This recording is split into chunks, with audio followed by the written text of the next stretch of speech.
오늘 본문의 말씀을 가지고 코이노니아라는 제목으로 잠시 은혜를 나누고자 합니다.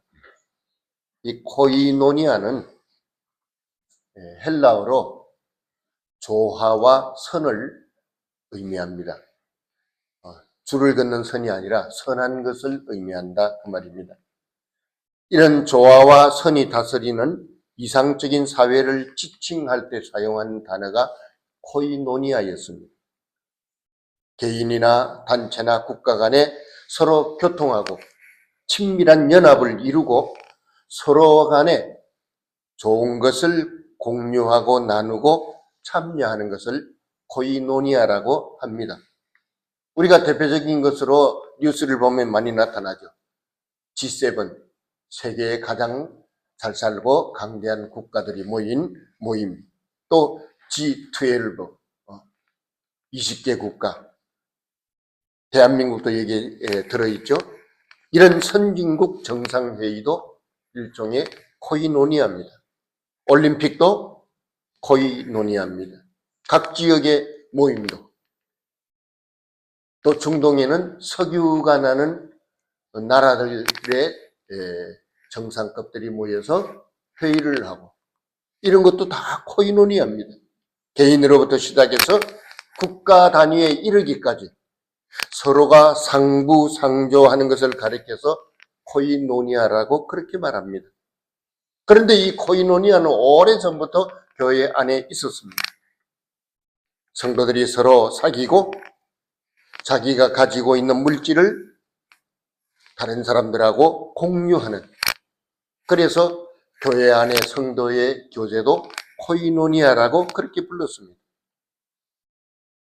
이 코이노니아는 우리가 성경에서 보면 초대교회에서 강력하게 나타났죠. 사실 초대교회는 성령의 역사하심이 있었지만 그 성령의 역사하심이 이 코이노니아를 통해서 급속도로 복음이 전파되도록 하셨습니다. 이것은 오늘날도 마찬가지. 성도들이 모이면 즐겁고 기쁘고 감사가 넘치고 서로의 좋은 것들을 나누고, 또 요즘은 정보시대니까 정보를 공유하고, 이런 것들이 잘 될 때 복음은 급속도로 팽창이 되는 것입니다. 우리가 새해를 맞이하면서 세상에서 이렇게 많은 코이노니아가 있지만 믿음의 사람으로서, 하나님의 자녀로서 우리가 가장 우선해야 할 코이노니아는 무엇인가? 격변하는 이 시대에 교회가 어떤 코이노니아를 만들고 그 코이노니아를 통해서 우리가 얻을 것이 무엇인가 하는 것을 살펴보고자 합니다. 오늘 본문이 기록될 당시에는 고린도라는 도시는 우상숭배 도시였습니다. 그래서 이곳에 사는 성도들은 늘 우상숭배의 위험에 노출되었고 아주 그것을 피하기 어려운 유혹을 받으며 살았던 것이 사실이었습니다. 그래서 성도들이 주일에는 교회에 나와서 하나님께 예배를 해도 그 주간에는 여러 우상숭배의 행사나 우상숭배와 관련되어 있는 문화에 알게 모르게 빠지게 마련이었습니다. 그러다 보니 여기에 대한 죄에 대한 감각도 없었습니다. 마치 오늘 우리 시대하고 너무 많이 닮았다는 생각이 듭니다. 그러나 성경은 그런 행위를 가리켜서 무엇이라고 말하고 있습니까? 우상숭배는 귀신에게 제사하는 것이라 그랬습니다. 20절에 뭐라고 말하고 있습니까? 무릇 이방인이 제사하는 것은 귀신에게 하는 것이요 하나님께 제사하는 것이 아니니 나는 너희가 귀신과 교제하는 자 되기를 원치 아니하노라 그랬습니다. 그럼 누구하고 해야 될까요? 여호와 하나님과 교제하는 것을 하나님은 원하고 계신다는 것입니다. 여러분, 분명히 우리가 알아둘 것은 우상 자체는 아무것도 아닙니다. 사람이 돌이나 금속이나 그 다음에 나무나 흙으로 빚어서 만드는 것이기 때문에 거기는 아무런 힘도 없어요. 어떤 가치도 부여할 수가 없어요. 물론 금으로 만들면 금값은 나오겠죠. 그 외에 아무것도 없는 것입니다. 그러나 반드시 그 우상이라고 하는 존재 배후에는 뭐가 있을까요? 예, 귀신이 있고 사단의 세력이 있다는 것입니다. 그래서 우리는 그런 것에 함부로 절을 하거나 제사를 해서는 안 되는 것입니다. 겉에는 아무것도 아닌 우상은 있지만 그 뒤에는 귀신과 사단의 세력이 있기 때문에 우리가 정초가 되면 많이들 하잖아요. 한국도 그렇고 또 일본은 더 심하죠. 우상나라니까. 하츠모라 그래가지고 신사에도 가고 또 절에도 가고 오늘 아침 뉴스도 보니까 동경이 그 어디죠? 아사쿠사인가요? 일본 사람도 모자라가지고 이제는 외국 사람들까지 몰려들어가지고 귀신에게 제사를 하고 있더라. 모든 종류의 우상과 조상 제사에는 사단이 역사한다는 사실을 우리가 알아야 됩니다. 어떤 사람들은 예수 안 믿는 가정에 시집을 가가지고 고생하잖아요. 예수를 믿기 때문에 조상 제사에다가 절을 할 수는 없고, 그래서 차선책으로 한 게 뭐냐? 절은 안 하지만 다른 사람들 제사를 잘 지낼 수 있도록 뭐 해요? 음식을 만들어서 준비. 자, 그럼 이건 뭘까요? 그것도 조상 제사고 우상 숭배입니다. 그렇게 한다고 하나님이 너는 우상 숭배 안 했다고 하나님이 그렇게 보시는 거 아니에요. 다 똑같은 것입니다. 그래서 조심해야 되는 것입니다. 그것뿐만 아니라 우리의 평상시에 우리 마음을 사로잡는 각종 탐심, 욕심, 정욕, 세속적인 것들도 다 뭐라고요? 우상 숭배가 되는 거죠. 성도는 이러한 우상 숭배를 반드시 피해야 할 것을 오늘 본문에서 경고하고 있는데 그 이유가 무엇일까요? 그리스도를 배반하는 행위라는 것입니다. 우상 숭배 자체는 우상은 아무것도 아니지만 그 배후에 역사하는 사단에게 사로잡혀서 자신을 죄의 종으로 내어주는 것이 되고 그 한 사람의 행위를 통해서 교회가 점점 신앙적으로 오염이 되고 파괴가 된다는 사실입니다. 그래서 성경에서 하나님이 제일 미워하는 죄가 뭐라 그랬죠? 우상 숭배라 그랬어요. 하나님이 제일 질투하는 게 무엇이라고요? 하나님이 다른 것에는 질투라는 단어를 사용하지 않으셨는데 우상 숭배는 하나님이 내가 질투한다 그랬어요. 질투하는 사람 무서워요. 거기에 따르면 칼을 들고도 달라들어요. 무섭습니다. 우리가 오직 하나님 중심, 말씀 중심, 교회 중심으로 신앙생활을 바로 하면 사단은 우리를 절대로 손을 대지 못하고 하나님의 은혜와 하나님의 긍휼이 우리의 삶에 넘치지만 그럼에도 불구하고 우리가 각종 탐심과 우상 숭배에 빠지면 마귀의 종이 돼서 종은 행복합니까? 시달리고 고통스러워. 하나님의 심판을 받을 수밖에 없어요. 우리가 새해를 맞이해서 분명한 것은 주님은 우리가 우상과 교제하는 것이 아니라 하나님과 교제하기를 원한다는 사실입니다. 16절에 보면 이런 말씀이 있죠. 우리가 축복하는 바 축복의 자는 그리스도의 피에 참여함이라 그랬습니다. 여기서 참여한다는 단어가 헬라어로 코이노니아예요. 코이노니아. 이것은 성도의 교제, 친교동을 나누는 것으로 오늘 본문에서는 그리스도의 성찬에 참여하는 그런 내용을 말하고 있는데 우리는 1년에 몇 번 교회에서 성찬식을 거행하지 않습니까? 성찬식을 거행할 때 우리는 두 가지 사실을 기억하고 있어야 됩니다. 뭐죠? 첫 번째는 성찬식에 나오는 떡과 포도주를 통해서 누구를 기념합니까? 예수 그리스도를 기념해요. 왜 기념하죠? 그가 나를 위해서 십자가에서 살을 찢고 피 흘려 죽어주심으로 내 죄가 용서받고 하나님의 자녀가 된 구원의 은혜를 누리고 있기 때문입니다. 그래서 그분의 살과 피를 우리가 기념하면서 하나님 앞에 감사하는 것이. 두 번째는 성찬에 참여하는 믿음의 형제들과 더불어서 하나가 되는 동맹을 의미하는 것입니다. 교회에서 우리가 성찬식이 있습니다 했을 때 성찬에 참여하는 사람들은 바로 그 동맹을 말하는 것이. 이 동맹이 또한 뭐예요? 그리스도 안에서 누리는 코이노니아. 같은 상에서 같은 잔과 같은 떡을 먹고 마신다는 것은 뭡니까? 너하고 나하고는 형제라는 것이죠. 너하고 나하고는 그리스도 안에서 함께 살고 함께 죽는 믿음의 공동체라는 의미를 가지고 있는 거예요. 그래서 우리는 새신자들이나 마음의 준비가 안 된 사람들을 성찬에 받지 않는 것이에요.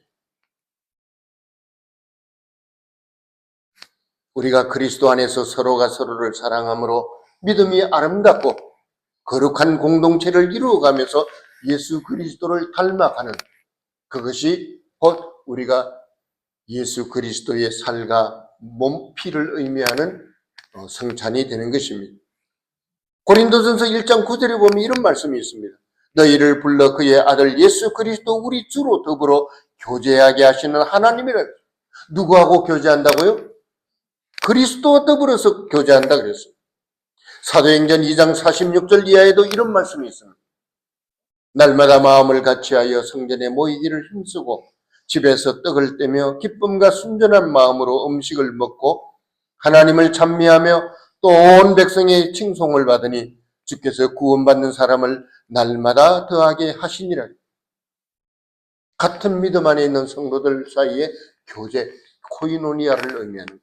제가 이번에 한국 가서 후배 목사님 교회에서 예배를 참여했는데 참 은혜를 많이 받았어요. 그 목사님은 고신교단에 속해서 목회를 하는데 교회 성도는 많지 않아요. 한 70여 명 나오는데 제가 놀란 것은 옛날에 10몇 년 전에 영국 갔을 때 영국 교회에서 예배를 참여했는데 그 예배 어린아이들이 함께 예배한 거예요. 제가 아마 갔다 와서 얘기한 적이 있을 겁니다. 너무너무 좋더라고요. 근데 한국 교회는 뭐하죠? 어린애들은 따로 떼어놓고 예배하는데 그 교회는 어린아이들이 한 20여 명이 함께 어른들하고 예배를 해요. 너무너무 제가 감동을 받았어요. 야, 정말 이것이 주님이 기뻐하시는 코이노니아구나. 그래서 성가대가 한 20여 명 되는 성가대가 찬송을 다 한 후에 어디로 가냐? 성가대 가운을 입고 자리에 가서 앉아요. 자기 자녀들 옆에 가서 앉아서 함께 예배합니다. 제가 가서 많은 것들을 보았지만 그 중에 진짜 제 마음에 와닿는 것이 이거 진짜 코이노니아구나. 이게 진짜 교회가 지향하는 아름다운 모습이구나. 근데 아이들이 떠들지를 않아요.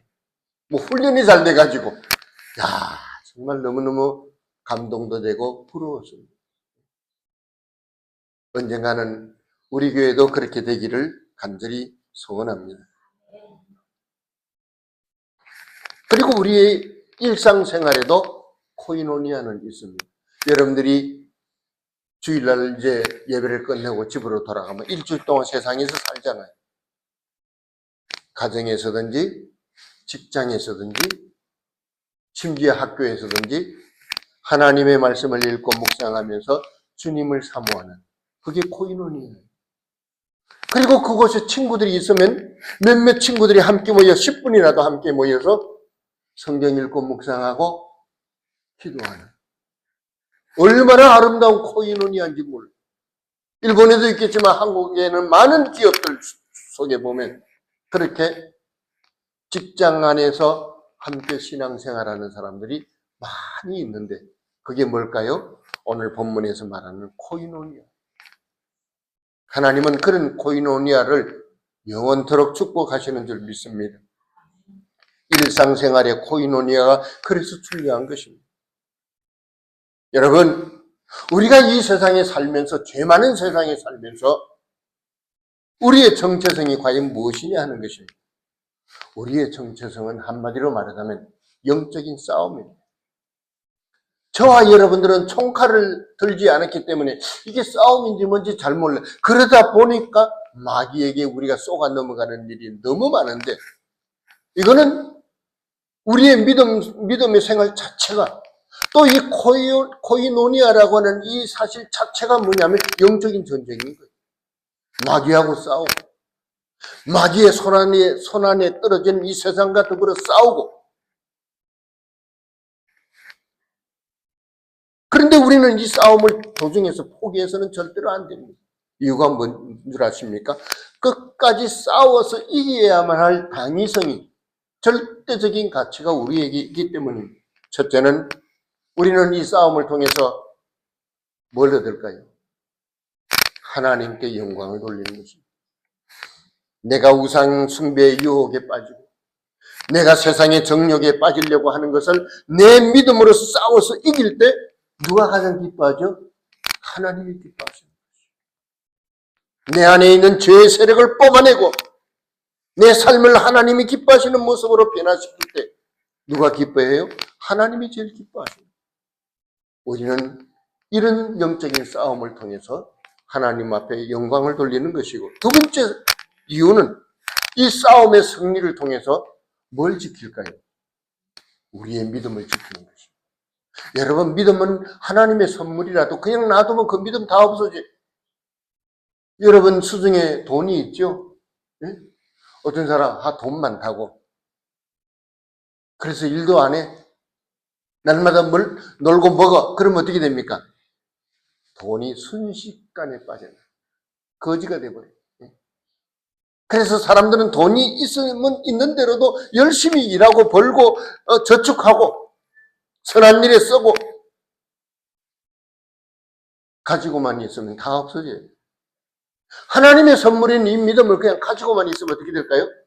다 없어져요. 그럼 어떻게 돼? 지켜야 돼요. 여러분들이 재산을 지키듯이, 여러분들의 생명을 지키듯이, 여러분들이 자녀들을 지키듯이, 내 삶의 터전을 지키듯이 우리는 믿음을 지켜야 되는 것이에요. 근데 이 코이노니아가 그래서 중요한 것이에요.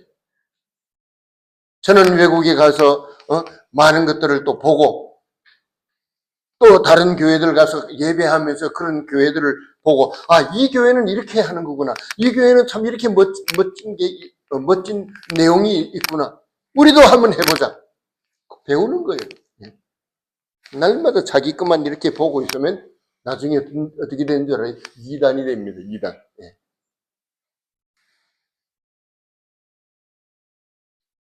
여러분, 세상이 무엇입니까? 영적으로 보면 세상은 우리의 믿음을 파괴하고 파손케 해서 우리가 원하는 소원의 항구인 하나님의 나라에 이르지 못하도록 하는 것입니다.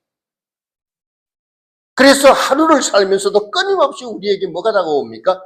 유혹과 시험이 오는 것입니다. 어떤 거는 경제적인 문제로 시험이 오고, 또 어떤 거는 성적인 유혹으로 다가오기도 하고, 내가 감당할 수 없을 정도로의 삶의 여러 모양의 문제로 우리에게 그런 시험과 유혹이 다가오는 것입니다. 왜? 우리 믿음을 파손시켜서 하나님께 올려드려야 할 영광을 가로채기 위해서입니다. 여러분, 이제 젊은 사람들은 좀 잘 모르는 것 같아요. 죽으면 죽으리라는 책 아세요? 저자가 누구죠? 안희숙 여사예요. 일제시대 때 믿음의 선한 싸움을 싸운 대표적인 사람이잖아요. 죽으면 죽으리라. 20살에 젊은 처녀 시절에 일본 신사참배를 반대했습니다. 잔약한 일본 현병들 순사들이 그냥 내버려 두겠어요? 고문을 하고, 정말 말로 표현하기 어려운 정도의 고난을 받았죠.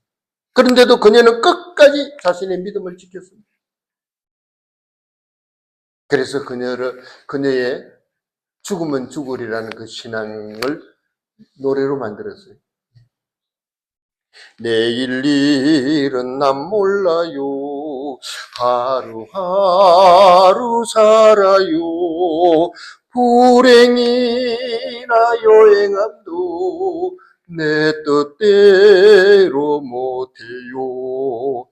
험한 이 길 가고 가도 끝은 없고 고네요. 주님 예수 발레미사 내 손 잡아주소서.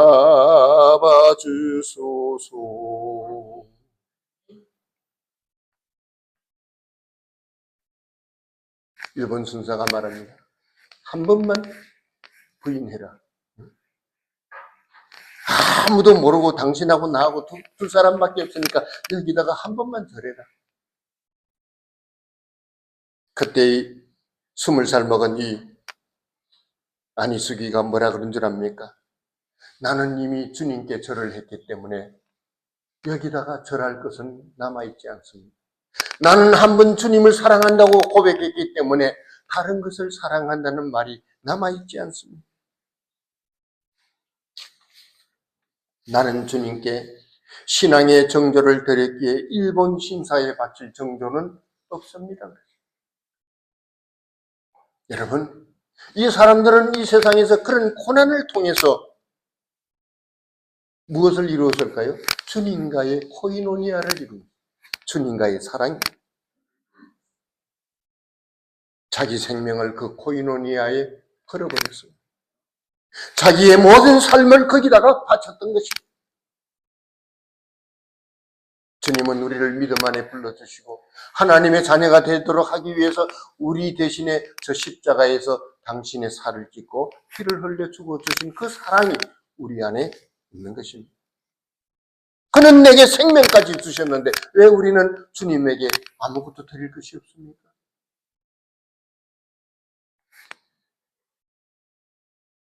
그러므로 우리는 이 땅을 떠날 그 순간까지 주님과의 이 거룩하고 아름다운 코이노니아를 위해서 영적 싸움에 힘쓰는 저와 여러분들이 되어야 할 것입니다.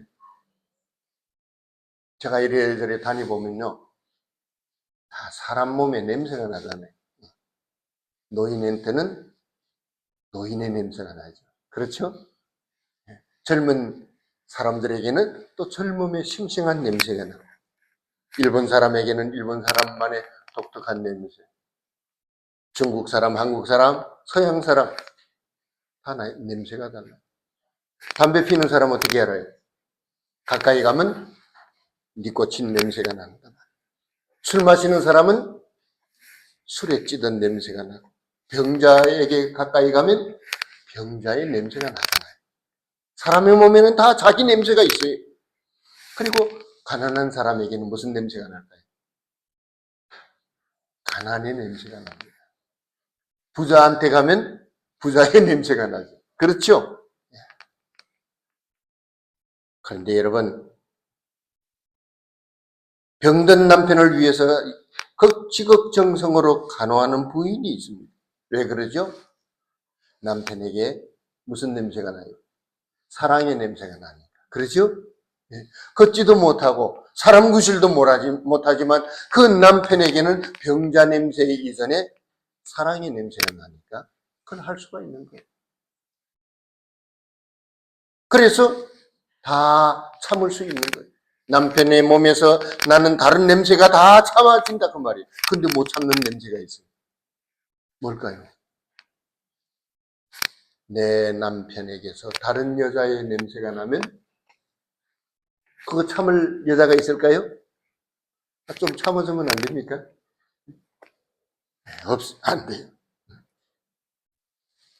아무리 건강한 남편, 아무리 돈을 잘 벌어오는 남편이라 할지라도 부인들이 절대로 맡을 수 없는 냄새가 있는데 그것은 내 남편의 몸에서 다른 여자의 냄새가 나.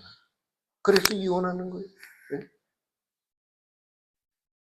마찬가지로 하나님도 우리에게서 무슨 냄새가 나기를 원하실까요? 그리스도의 향이 나기를 원하시는 것입니다. 그러면 하나님은 기뻐하시고 우리를 축복하시는데 사신 우상에게 절한 냄새, 무당이나 점쟁이에게 찾아간 거기서 붙어온 냄새, 죄악과 탐욕에 찌든 썩은 냄새는 하나님도 견디지 못합니다. 누가 하나님의 사랑과 은혜의 충만함을 입을 수 있을까요? 거룩한 사람입니까? 모든 면에서 완벽한 사람입니까? 여러분, 세상에 그런 사람은 한 사람도 없어요.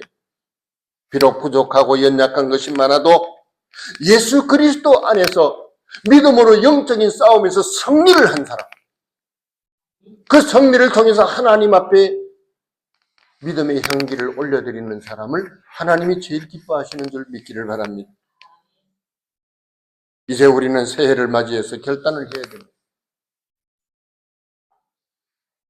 미국에는 이제 곧 트럼프가 대통령에 취임을 합니다.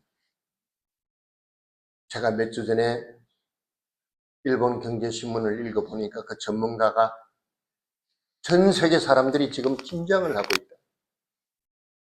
뭘 긴장하냐면 트럼프가 미국 대통령 되는 걸 긴장하고 있다는 거죠. 왜 긴장하냐? 그가 교섭을 하는 상대 국가가 민주주의 국가든지 독재주의 국가든지 공산주의든지 이슬람이든지 관계하지 않는다는 것이. 민주주의는 민주주의끼리 손을 잡아야 되고 이슬람은 이슬람끼리 손을 잡는 것이 상식이라고 생각했는데 트럼프는 그렇게 하지 않는다는 것이. 관세를 중요한 수단으로 사용해서 거래를 하는데 미국이 원하는 결과를 얻는 그 결과라면 어떤 국가라도 상관이 없다는 것입니다. 독재 국가라도 미국에게 유익이 되고 돈을 많이 벌게 해주면 오케이. 공산 국가도 이슬람 국가도 미국에게 유익이 되고 트럼프 자기 자신의 인기가 올라가고 그러면 다 오케이라는 거예요.